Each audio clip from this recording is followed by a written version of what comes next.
Olá a todos. Primeiro, um aviso aqui, né? Um disclosure aqui no começo. Gente, esse vídeo não é para menores de 25 anos. Se você tem menos de 25 anos, saia do vídeo. Vai ter algumas imagens fortes aqui, tá?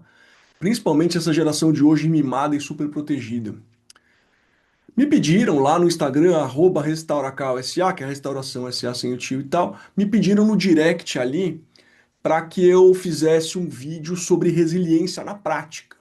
E assim, aconteceu tanta coisa na minha vida assim de desafio, que eu peguei um trecho específico da minha vida para mostrar na prática como aplicar a resiliência. Então, vai ser um vídeo bem direto, tá? Eu vou citar algumas coisas específicas de algumas épocas e como eu fui de um ponto A para um ponto B. Então, isso é prática, não é só teoria, algum livro que eu li, embora eu tenha estudado muito sobre isso.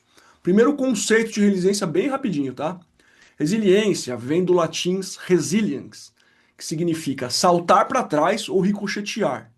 Na verdade, é ir para trás e depois ir para frente de novo, voltar. Basicamente, é você, se você for empurrado pela vida, você conseguir ricochetear e voltar, entendeu? Ou seja, você sofre um impacto, mas depois você volta.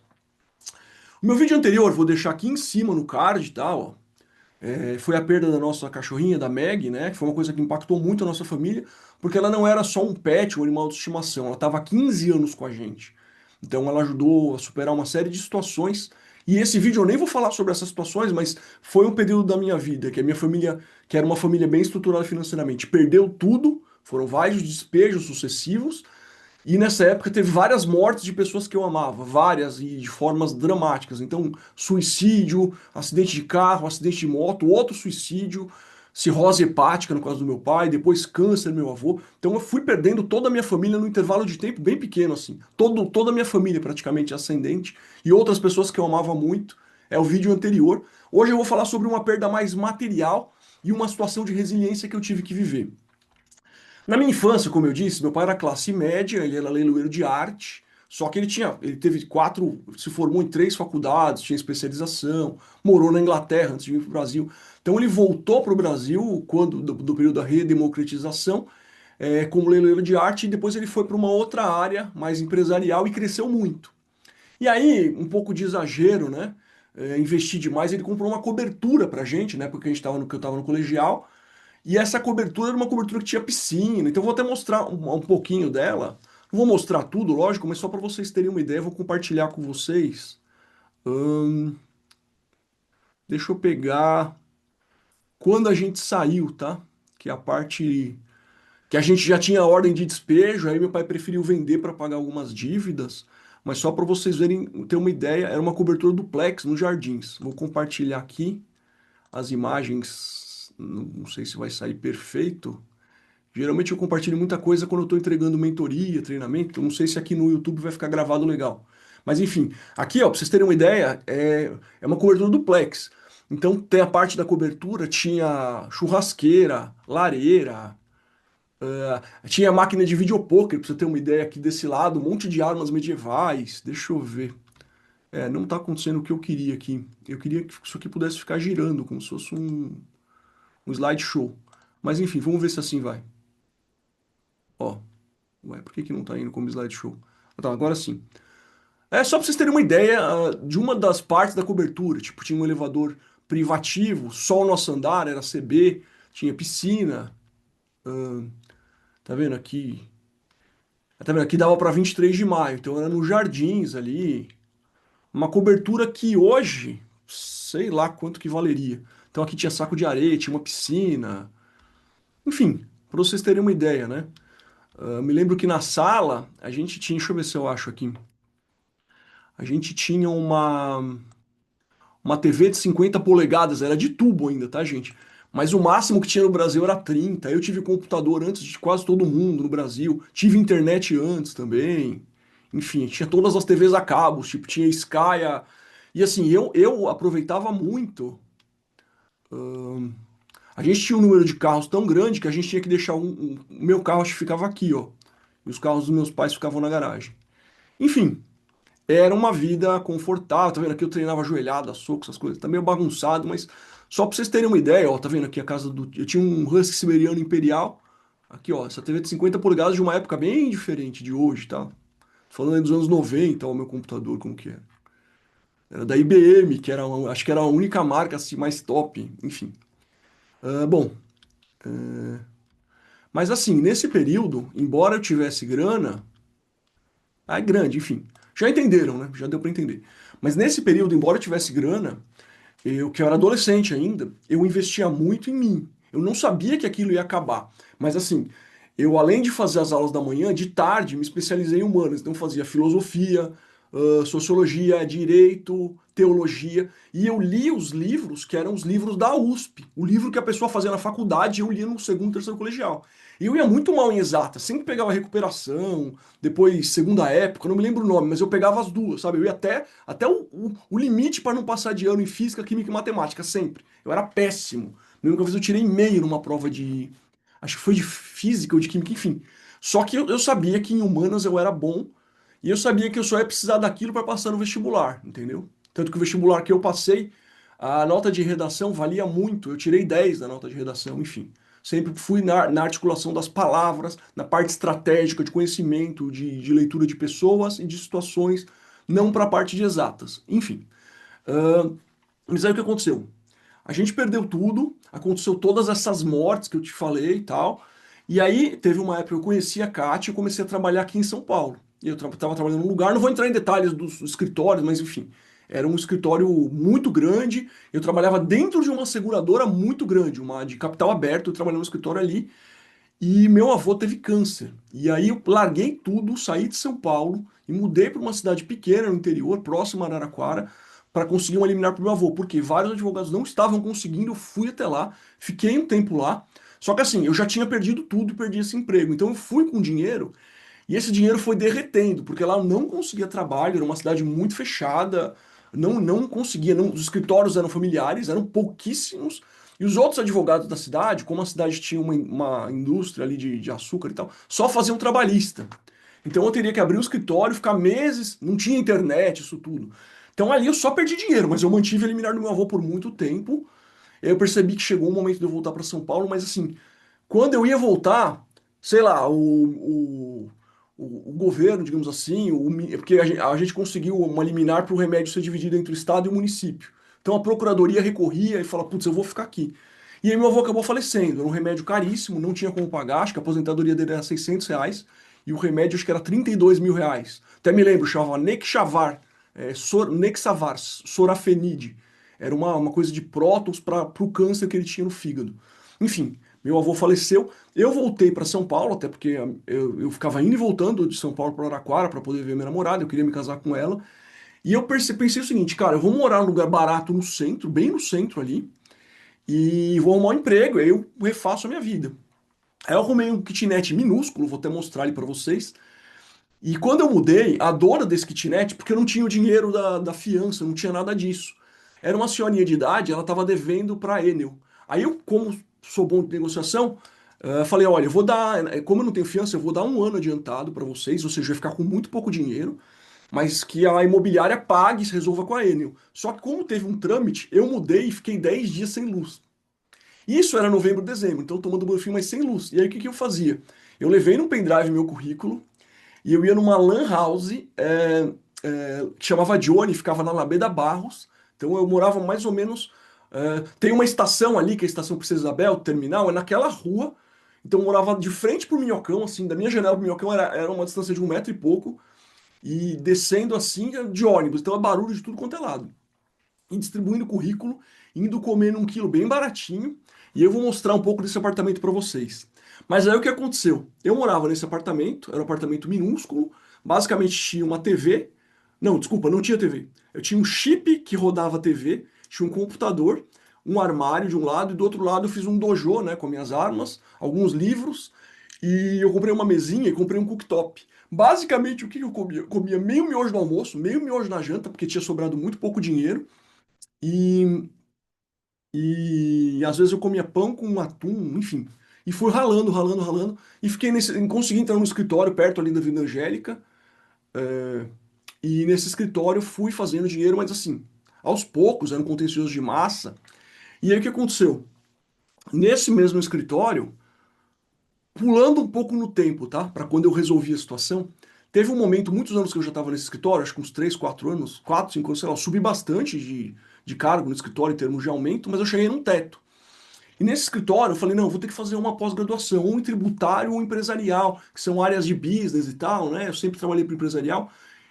E aí eu me apliquei para pra uma faculdade muito famosa, tá? Que tem muito nome em São Paulo, e eu recebi uma cartinha deles falando que eu estava muito velho e que eu não poderia agregar em nada. Eu tinha uns 30 e poucos anos na época. Eu rasguei essa carta e falei, agora eu vou entrar na USP. O que que eu fiz? Eu peguei a PUC, peguei os professores da PUC e vi um outro curso que dava mais ou menos a mesma coisa de direito empresarial, que era na EPD, tipo, tinha a mesma qualidade e não tinha tanto nome. Aí eu fiz esse curso, é uma pós-graduação, das 8 às 18, todos os sábados. Então eu trabalhava até às 8, 9 da noite, fiz esse curso. E comecei a fazer um monte de curso da ESA, Direito Societário, Contrato, estou fazendo 4, 5 cursos diferentes. Aí eu saí desse emprego em 2013, entrei num escritório de altíssimo padrão e logo em seguida fiz a prova para a USP e entrei na USP, no mestrado da USP. Quando eu estava no mestrado, a gente tinha que apresentar alguns trabalhos, alguns seminários. Num desses seminários, tava lá um cara grande da GV assistindo. Num dos que eu. Você tinha as aulas de certos professores e eu apresentei o seminário. Depois disso, a gente saiu para tomar café num café que é na frente da faculdade, que é bem conhecido. Eu tava com um colega meu, não vou citar nomes aqui, mas é um grande advogado, um jeito, ele tá fazendo doutorado e eu tava entrando no mestrado. Então, um cara bem mais experiente. E aí, esse professor da GV, assim, que é um gestor da GV, assim, não é só um professor, é um gestor acadêmico lá da GV, foi junto. E aí esse meu amigo saiu e ficamos só nós por alguns segundos, assim, meio que uma despedida. Ele falou, ó, putz, eu gostei muito da sua apresentação. Você não gostaria de tentar ser professor substituto lá, fazer uma aula teste? Falei, cara, olha só o que aconteceu comigo, né, nessa faculdade que o senhor representa. Me mandaram uma carta, né? Ele falou, nossa, que absurdo! Você lembra o nome de quem fez isso? Eu falei, não, deixa pra lá, mas assim, também não vou, não tenho interesse. Dei uma meio que uma alfinetada. Foi até errado na época, imaturo, mas assim, você vê que foi uma reviravolta muito grande. O cara que era o head, digamos assim, da faculdade, ou um dos heads, me convidando para ser professor lá, sendo que eu tinha recebido uma carta que não teria valor nenhum, porque eu fazia contencioso de massa, porque eu já estava velho. Então, dei um passo muito grande depois disso. Só que, e na carreira e tudo mais. E me tornei mestre pela USP, fiz várias outras especializações, me tornei hipnoterapeuta, pratitioner de PNL, estudei coaching, estudei todas as áreas da mente. Tô até com o livro aqui de PNL, ó, tá vendo? Do. Ai, caramba. Como que é o primeiro nome dele? A Joseph. Joseph O'Connor. Gosto muito de Joseph O'Connor, Richard Bandler, enfim. Mas voltando aqui, então eu evolui muito. Mas antes disso, teve um momento de desafio que é o objeto desse vídeo. Teve um momento que eu tinha essa escassez de que eu precisava ter o meu teto, seja lá quão ruim fosse, para poder casar. E aí eu consegui financiar um apartamento, mas eu tive que dar um dinheiro antes e tinha um dinheiro que a Caixa ia entrar. Foi um kitnet na Rua Elvete, a 2 quadras da Cracolândia. Eu comprei, vivi muito tempo lá. Mas teve um ponto que eu fiquei descapitalizado, totalmente descapitalizado, e tinha um mês e meio para eu entregar o meu apartamento. O que que aconteceu? Eu vou mostrar o meu apartamento e depois eu vou falar o que aconteceu. Gente, tá? Ó, meu apartamento, que eu alugava, não que eu comprei, era ali na Rua Sebastião Pereira. Peraí, deixa eu fechar as fotos da cobertura para não confundir uma coisa com outra, tá? Ó, deixa eu ver aqui. Só espero que esteja saindo as imagens, senão esse vídeo vai ficar bem. Mas enfim. Se não tiver, imagine, tá? É um apartamento minúsculo. Ó, aqui, ó, é a entrada, ali acabou o apartamento. Então tinha. Quando eu ponho tela cheia, ele não deixa compartilhar. Tá, vamos ver se assim vai, ó. Daí eu tinha um cooktop, até dei pro meu sogro esse cooktop. Funciona até hoje, tá, gente, esse cooktop. Deixa eu só arrumar aqui. Ai, ó, tinha esse cooktop aqui. Aí tinha uma cama, um computador, aqui a parede normal, né? Uma parede normal, um armário, ó. Um guarda-chuva aqui, o computadorzão, pá. Aqui, e desse lado aqui, literalmente, tá vendo essa grade? Do outro lado aqui era o minhocão. Então, por exemplo, eu mudei, dava 8 horas da manhã, acho que era 8 da manhã, 7 ou 8, começava a passar carro, moto. Quer ver? Vamos aqui, ó. Por fora, ele era assim, ó. Tomara que dê pra ver. A minha janela era essa aqui, ó. A minha janela era aqui, ó. Então, mesmo lá de onde eu tava, dava um barulho absurdo, tá? E aí, o que que aconteceu, gente? Teve um vazamento no banheiro, que era aqui, vamos pôr de novo no quarto. Um micro banheiro que tem aqui teve um vazamento na parede do andar de cima inteiro, certo? Só que o que acontece? A dona do meu apartamento era uma senhora idosa, que estava internada, não tinha uma representação. Eu não tinha legitimidade jurídica para acionar. E no andar de cima, olha, tinha até uma gambiarra aqui para deixar o computador mais alto, a caixa do teclado. Por isso que eu falo, tempo de vacas muito magras. E aí o que aconteceu? No andar de cima, era uma senhorinha idosa que ela vivia tipo de um Bolsa Família. Ela não tinha dinheiro nenhum, zero. Não tinha o que fazer. Se eu acionasse ela, eu não poderia obrigar ela. Uma senhora de 80 anos. E aí o que aconteceu? Teve um vazamento. Putz, aqui é da cobertura, peraí. Teve um vazamento que literalmente a minha parede, onde eu dormia, ficou com urina e merda. A parede inteira. Porque o vazamento era de fossa sanitária. E eu ia pegar outro apartamento, mas eu não tinha nenhum dinheiro para dormir num hotel ou em outro kitnet, não tinha. E isso ia levar mais ou menos 20 dias para eu sair de um para o outro. 20, 30 dias. Não tinha como eu ir para casa da minha namorada, que ela morava na freguesia do Ó, depois da freguesia do Ó, tipo, no caminho para Taipas ali, e eu trabalhava aqui no centro. Eu já saía muito tarde. Eu chegava tipo 8h30, 9 e saía 10 da noite. Entendeu? E eu não podia sair, não podia é, alterar esse meu fluxo, pelo menos com a mentalidade que eu tinha naquela época, tá? Eu tô falando de uma outra época. Hoje eu poderia ter mil ideias que eu não tinha na época. Mas eu naquela época não tinha como sair e tive que viver nesse lugar por mais ou menos 20, 25 dias. Literalmente, isso aqui é urina, tá, gente? Ó, urina. Tinha uns musgos vivos que ficavam na parede. E aí, eu punha papel higiênico assim aqui, às vezes com silver tape para segurar a água que caía, um monte de balde embaixo, e ia vivendo assim. Ó, tá vendo? Isso aqui é tipo um musgo. Isso aqui é urina e fezes na parede. E minha cama ficava aqui, ó. Lógico, eu tirei a cama daqui, pus do outro lado, só que eu pus justamente do lado em que em que passavam os carros. Então, antes de 10 da noite, eu podia estar morto, eu não conseguia dormir. 7 horas da manhã, tá vendo? Ó, aqui, tá vendo? Ó? Esse colchão aqui, eu deixava um pouco desencostado, depois eu tirava ele e punha do outro lado, ó. Só que como era poluição lá, eu também não podia deixar o colchão o tempo inteiro. Essa era a minha parede, gente, essa era a minha cama. Eu fiquei assim, mais ou menos, não vou te dizer, não sei se foi 30 dias completos, mas assim, o vazamento não começou assim, ele começou naquela lateral, mas eu tô mostrando o pior ponto. Foi uns 2 meses de vazamento, mas assim, isso aqui foi uns 20, 30 dias, tá? Olha o nível disso. Então eu comendo meio miojo no almoço, na janta, vivendo nesse lugar aqui, ó. Eu sei que tem gente que já passou por coisa muito pior, mas a gente tá com uma geração Nutella aí que nunca viveria nem um dia num lugar como esse, entendeu? Eu não tinha quem acionar, eu cheguei a cogitar entrar com uma ação judicial, o problema é que eu não tinha como. Aí eu ficava ameaçando entrar com uma ação contra a administradora do prédio e a administradora do condomínio, e aí o que eu consegui foi uma rescisão sem pagar, porque eu ainda ia pagar esse mês eu não paguei. Isso me ajudou a antecipar um pouco a mudança. Mas olha o estado do lugar, tá? E assim, isso eu consegui trabalhar, isso aqui é um musgo, é até vulgar, não vou falar aqui, mas a gente até deu um apelido para esse musgo bem vulgar. Se for você for alguém que me conhece, é, vai lá no Instagram, @restauraçãosa, mas só você me conhece, que eu sei que hoje é o politicamente correto, né? Mas enfim, esses musgos, eles meio que se mexiam, era um negócio assim, parecia coisa do, sabe o filme Avatar 1? Então.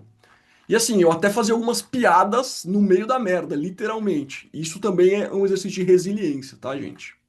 Mas aí o que aconteceu? Basicamente, a gente mudou daqui, né? Olha isso.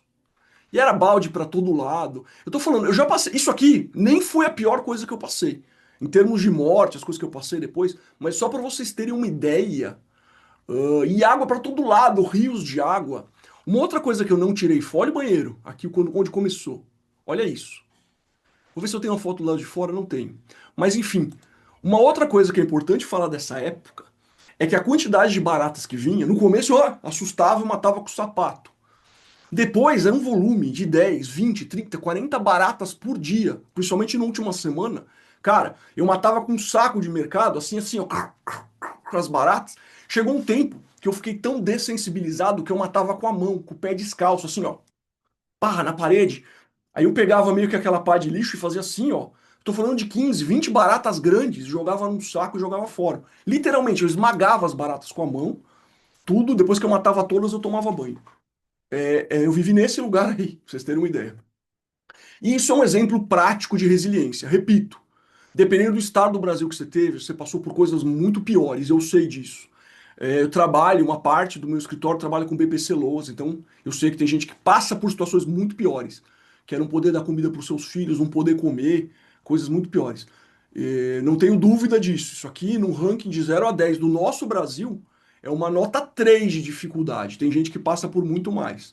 Mas para uma pessoa como eu, que cresceu num apartamento grande, na Alameda Santos, depois foi para um outro apartamento gigante na frente do ginásio do Ibirapuera, depois foi para esse apartamento que eu mostrei que era uma cobertura na Afonso de Freitas. Enfim, para mim isso foi um teste e eu passei esse teste até com certo bom humor, tive problemas respiratórios também, já tenho problema de vista, mas enfim, esse é um caso concreto de resiliência. A resiliência, gente, não é um dom natural. Ah, e o Lucas é resiliente e tal pessoa não é resiliente. Não. A resiliência é uma prática. Você escolhe como você encontra e como você confronta as suas dificuldades. Então, por exemplo, aconteceu isso comigo. Eu podia me desesperar, me vitimizar. Tô num lugar horrível, vou para um albergue, sei lá. Ou bater lá no meu sogro de madrugada, pedir para ele me levar de carro. Até eu não ia fazer isso, mas você entende? Eu escolhi, era um prazo determinado, dali eu ia para o meu próprio apartamento, o meu próprio teto, então eu segurei, consegui mudar com um pouco de dinheiro para pagar o caminhão de mudança e levar as coisas. Depois dali, alguns anos depois, a gente se mudou para o Itaim Bibi, para um apartamento de um quarto, depois para um apartamento bem maior, ali numa parte que é o quadrilátero de ouro do Itaim Bibi, enfim. E hoje a gente mora fora de São Paulo num condomínio fechado. Mas o ponto é o seguinte, naquele momento, era uma encruzilhada e eu escolhi não me desesperar, eu escolhi ser resiliente, que é fazer o que tem que ser feito, fazer um plano e cumprir aquele plano. Dizer para o seu cérebro que você precisa fazer alguma coisa e fazer, setar um plano. E assim, eu tô até gravando esse vídeo porque eu estou num momento de encruzilhada em relação a algumas coisas. E aí eu estou tentando escolher dentre as minhas possibilidades qual que eu vou fazer, o que que eu vou setar. Quando eu setar, não adianta mais dramatizar, gente. É pegar e fazer até ter o resultado, entendeu? Isso é resiliência. Isso que eu queria deixar para vocês. A resiliência, ela é uma atitude. Ela não é um dom natural que você adquire, é uma atitude. Então você tem que encarar aquela situação de frente, que nem a gente perdeu uma companheira nossa que foi a Meg. E tá todo mundo mal aqui, mas eu não vou deixar de trabalhar, de levar minha filha na escola, minha esposa de ajudar no que tem que ajudar. Enfim, a gente está na luta. E isso é uma atitude de resiliência. Então, o que que eu recomendo? Se você tem dificuldades na sua vida, momentâneas, tudo na vida passa, tanto o que é bom quanto o que é ruim. Nesses momentos de estresse, estresse significa compressão de tarefas. Do ponto de vista da neurociência, estresse também não é um sentimento. Eu aprendi isso muito tarde, mas é você ter muitos pratos na sua mão para você equilibrar ao mesmo tempo. Isso que significa estresse. Quando você está assim, eu estou no momento de encruzilhada, você tem que refletir, tomar decisões, e decisões implicam negar algumas coisas. Isso aqui eu vou abrir mão. Tipo, sei lá, a própria área do PPC do meu escritório tá dando o resultado que eu queria. Se eu avaliar que não, eu vou cuidar de quem eu já tô e vou fazer outra. Entendeu? Às vezes você escolhe uma tese para trabalhar que não funcionou, um produto que não funcionou, troca e vai seguindo a vida, um emprego, o que seja, mas assim, fique frio, analise suas opções, escreva no papel as suas opções, reflita. Quando você decidir, vá para cima. Porque qualquer comentário negativo que você faça, qualquer maldição que você jogue com a sua boca, qualquer coisa ligada a sofrimento que você exteriorize, só vai ser um peso para você. Tente ser aqui estoico. Já fiz um vídeo, um treinamento sobre estoicismo, né, na minha mentoria. O que isso significa? Faça o que tem que ser feito. Limpe o seu emocional e cumpra as tarefas. Em inglês, get the job done. Faça o que tem que ser feito. E aí você vai superar essa fase com resiliência. Resiliência é uma atitude. Ela pode ser treinada, ela pode ser praticada e você vai ficar sair muito mais forte disso. É isso, meu nome é Lucas Marcília, esse é o canal Restauração SA. Se você gostou desse vídeo, se inscreve aqui, vou deixar uns cards de outros vídeos também, com pensamentos, questões úteis. O meu canal tem várias coisas, investimentos, mentalidade, é um canal multidisciplinar. E o Instagram também vou deixar aqui embaixo, se tiver interesse em me seguir. Te garanto que eu vou fazer o possível para agregar um conteúdo bem interessante para a sua vida, conteúdo que vai te edificar, vai fazer você ter uma mentalidade vencedora. Beleza? Agradeço a todos e até a próxima. Tchau, tchau.